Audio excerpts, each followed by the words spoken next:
Yo, what's up mga idol? Nandito po tayo ngayon sa papunta pong bilihan po ng sabon mga idol. Bilihan po ng sabon mga idol at babaybig tayo mga idol at bili po tayo ng sabon at maglalaba po tayo mamaya. Dahil pasokan na naman po bukas mga idol. Ito po yung way na papunta sa sabon mga idol. Ito po mga idol.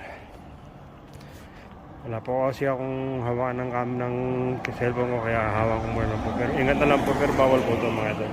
Ingat na lang po sa paghawak ng cellphone mga idol. Bibidyo ko lang po ng konti mga idol. Yan po mga idol.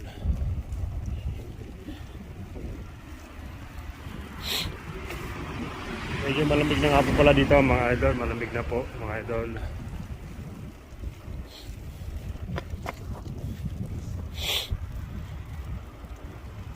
Tignan natin kung bukas na po yung bilihan ng sabon mga idol.